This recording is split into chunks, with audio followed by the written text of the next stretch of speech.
Meus irmãos e minhas irmãs, paz e bem. Nós celebramos hoje a memória dos santos mártires jesuítas Roque Gonçalves, Afonso Rodrigues, João de Castilho, que deram as suas vidas na evangelização dos povos indígenas e depois foram martirizados por alguns indígenas que se aliaram com os colonizadores e ceifaram a vida destes que buscavam anunciar nosso Senhor Jesus Cristo entre os primeiros povos da América Latina. É para nós todos um testemunho de pessoas que amaram o povo desta terra, que amaram esta terra e que estão nos céus a interceder por todos nós.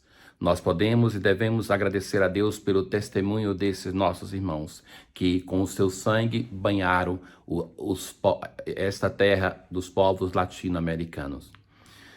Hoje, na primeira leitura, sempre do primeiro livro dos Macabeus, nós encontramos com Judas, que é um dos irmãos Macabeus, que com seus irmãos voltam para Jerusalém para purificar o lugar santo e reconsagrá-lo. Então, com este ato, eles inauguram aquela que é a festa da dedicação do templo, que nós cristãos herdamos também esta festa do povo de Israel. Então, ele volta com o seu exército, ali então ele, no dia mesmo que o templo foi proclamado, na mesma data, 3 anos depois, eles então já cedinho se levantam, vão para o templo, ali oferecem um sacrifício, o rito todo é descrito na leitura.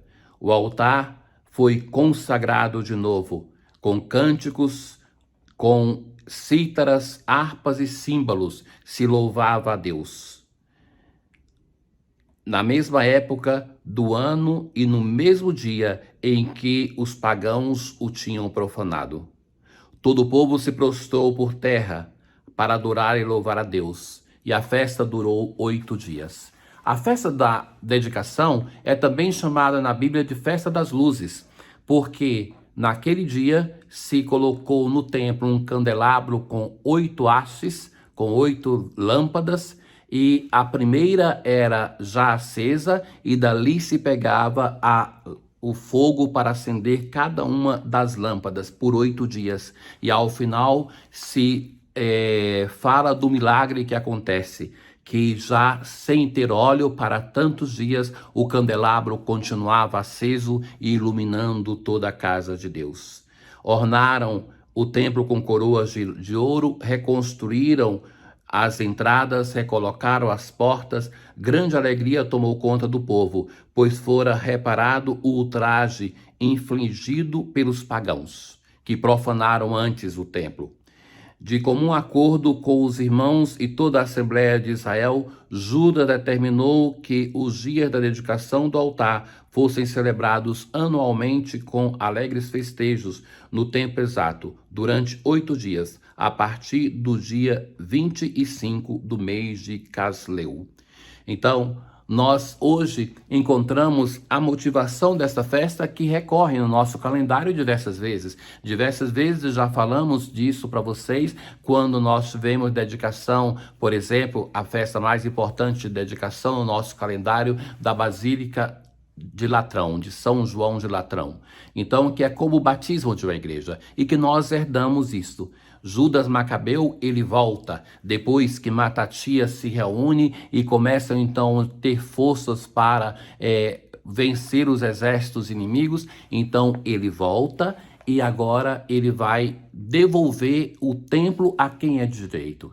É a casa do Senhor, é o Senhor que tem direito de ali reinar, de ser louvado, de ser adorado, de ser glorificado. A casa de Deus é o local aonde Deus habita, o local da santidade de Deus. E é ali então que ele vai para devolver a Deus a honra que tinha sido profanada com a edificação de lugares profanos e com o sacrifício aos ídolos que foi introduzido por Antíoco IV Epifane no Templo de Jerusalém. Hoje, no Evangelho, por coincidência, nós temos relato também de um episódio do templo. De fato, uma coincidência, porque recordem-se que a leitura durante a semana ela é lida de modo sequencial e também o evangelho. Então, a providência divina fez com que nós também encontrássemos Jesus hoje neste mesmo templo, séculos depois. Jesus entrou no templo e começou a expulsar os vendedores e disse: está escrito, minha casa será casa de oração. Este episódio é tão importante que é narrado em todos os 4 evangelhos.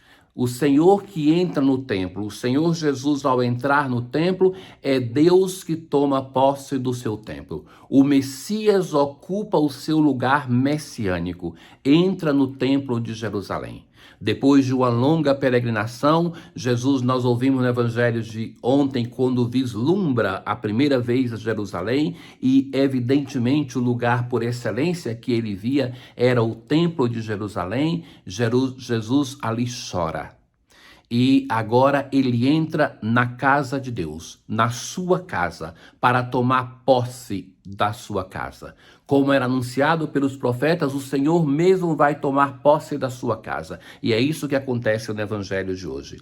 Jesus, então, assim continua Lucas no seu breve texto de hoje, ensinava todos os dias no templo. Ora, todos os evangelistas narram esse episódio, mas é Lucas que coloca esta constatação, que é a realização daquilo que se esperava. Então, Jesus vai dizer assim: minha casa será casa de oração. Essa é a citação profética, é a realização daquilo que os profetas anunciavam. E Jesus reprova: no entanto, vós fizestes dela um antro de ladrões. O templo de Jerusalém dentro não tinha vendedores, mas fora, nas praças do templo, eram cheios de vendilhões. Então, que estavam ali, que vendiam sobretudo animais para serem sacrificados. Os bois e as ovelhas, que eram animais grandes que os ricos compravam, e as pombas, que eram os animais que os pobres podiam ofertar. Então, Jesus vai... nós vemos somente nesse momento no Evangelho que Jesus age assim. Jesus que pega um chicote e sai expulsando aqueles vendilhões. Os sumos sacerdotes, os mestres da lei e os notáveis do povo procuravam modo de matá-lo. Então esse gesto de Jesus é tão violento, é assim de um significado tal que quando Jesus faz isso, os seus inimigos então começam a se articular. De fato, Jesus vai ser morto, matado em Jerusalém. E agora eles começam a determinar o projeto com o qual vão levar o Senhor à morte na cruz. E quem são esses? Aqueles que se beneficiavam com o comércio do templo. Quem mais ganhava com o comércio do templo era o sumo sacerdote. Era a família dele que administrava, durante a sua gestão, todo o comércio do templo.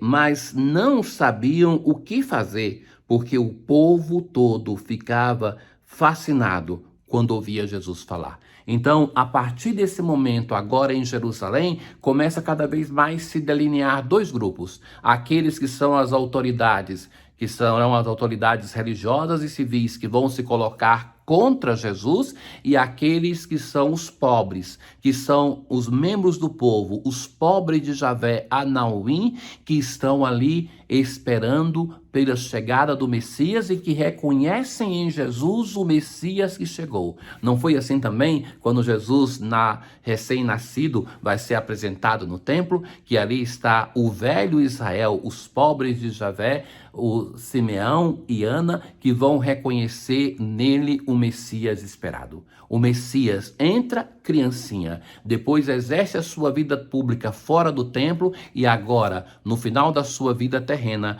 ele volta para assumir o seu lugar messiânico no templo de Jerusalém.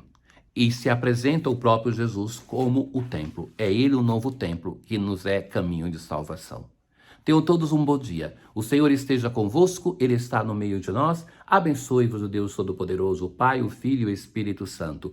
Paz.